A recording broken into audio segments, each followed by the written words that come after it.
All things which are the good of them that are called according to his purpose. All things which are the good of them that are called, that are called, that are called. They're my brain watch. This is Joshua there, coming at you today. How you doing? So the asker asks, is it modest to have a male gynecologist? And this, there is little wrong with it, but there is, the closest thing they have in the Bible to anything that is a gynecologist would be a midwife. And there is no evidence to support that there were any such thing as a male midwife. And the modesty standards were pretty explicit. They were implied, and they were culturally enforced. And Paul in the New Testament goes into greater detail about, how we should do it, and it says to dress modestly, not to attract attention to yourself, blah blah blah.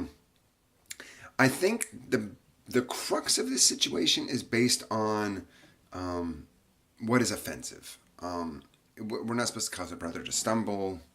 Modesty has a lot to do with not causing your brethren to stumble.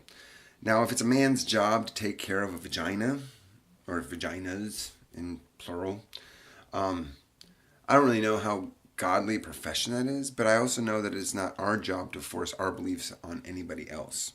If you are comfortable having a man do that, I can't fault you, and really, honestly, we can't fault anybody. It's a gray area, but if we're righteous, we should avoid the gray areas. Does that make sense? I wouldn't judge or condemn anybody if they're going to a male gynecologist. I'd be like, it's not that big a deal. But women should be dealing with women's issues, and men should be dealing with men's issues. There is a divide because bad things can happen. I mean, it's a safety issue. I mean, not a safety issue, but like a morally safe issue, or safety issue. It's morally safer to have female gynecologists than a male one. Basic issue is abstain from the appearance of evil. And don't don't put yourself in a situation where you can be accused of anything from anyone. I don't know. Asker, I appreciate I appreciate every question that people put down, and I've agonized about this for a while because I was like, it's not one of the biggest issues out there. It's really not something I wouldn't make a huge deal out of it, but I do things that, people don't. I mean, the hair and the beard. I mean, that's not a huge deal. I mean, it is scripture, but I mean, it's just follicle length or like whatever. So yeah,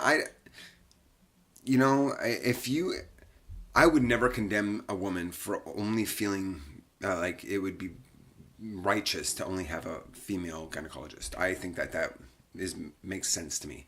It just makes sense to me.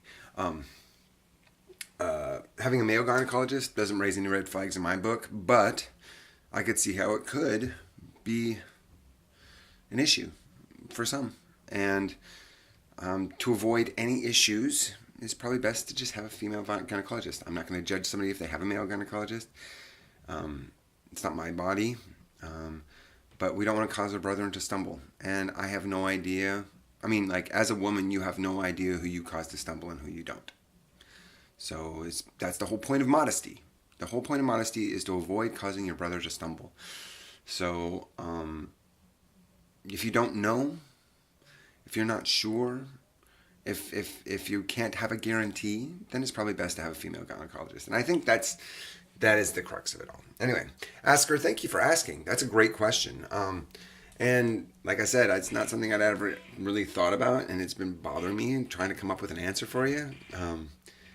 Because the intention for the man being a gynecologist is not normally, dubious. But you don't want to cause your brother to stumble, then you probably shouldn't go to a male gynecologist. Anyway, I'm the heretic. I hope this bless you. You know, I love God because I love virtue, justice, and salvation.